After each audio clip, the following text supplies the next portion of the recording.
Das ist ein Erkundungsauftrag. Fliegt sie einfach rein und raus. Das wird eine Vergnügungsreise.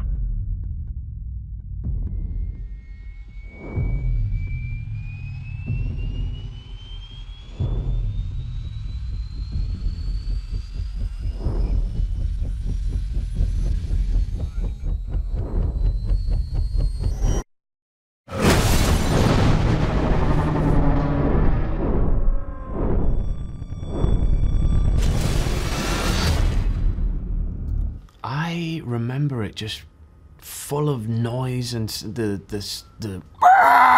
sounds of the... I remember him fighting Godzilla first. I think that was the first one I ever saw, was him fighting a giant moth, and then I think it was like an omnibus. It was a big bunch of Kong movies on Saturday morning TV. But my mum used to, you know, go, oh, films were great back in the old days. And I remember the very original one, where he's much more like a monster. You know, it was a bit over dramatic, but they were always great fun. You know, I love watching Kong films.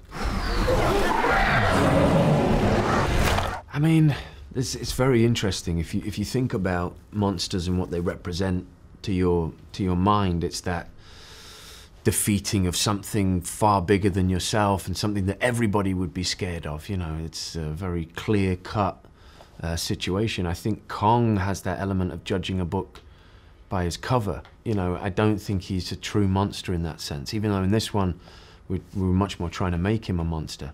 I think he has sensitivity, and he has a world, and he has loss, and we generally in Kong films we bondage him and bring him back, and he's entertainment for us, you know, this spectacle to behold until he decides he doesn't want to do that anymore. So I think it's that element, you know, it's those elements that make him so interesting still.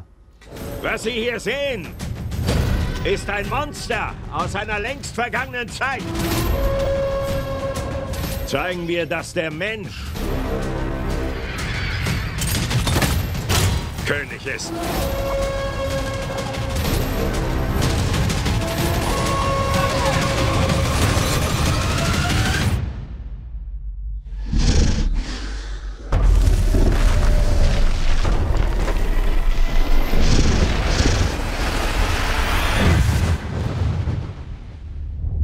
He's the one complaining least about not getting to go home.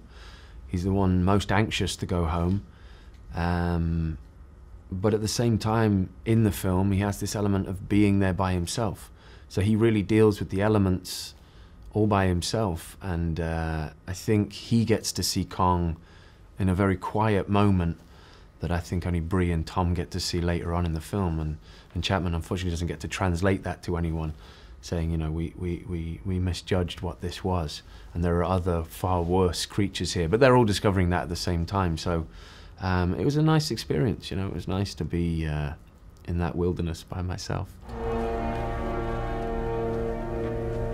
Kind of, sort of. We got a great booklet at the beginning of all the creatures that we were gonna be encountering in this island.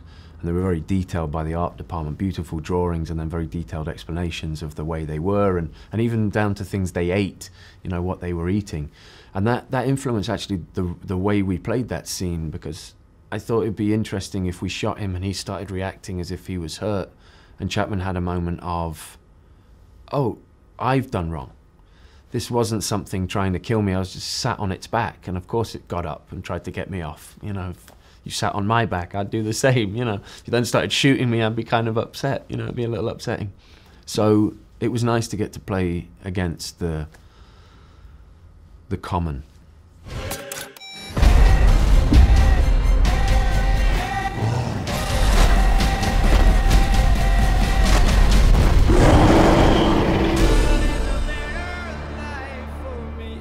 ILM had created an incredible character, you know, with this Kong. And they'd worked with Terry Notary on some reference points of how to make him move. And then I was asked very, very kindly by Jordan and by ILM if I would come and give him emotion. So there's some more emotional detail they required. When they first animated it, they didn't feel like it had it. So yeah, I came and gave Kong some emotion, some screams, got to punch some helicopters out of the sky. It was good fun.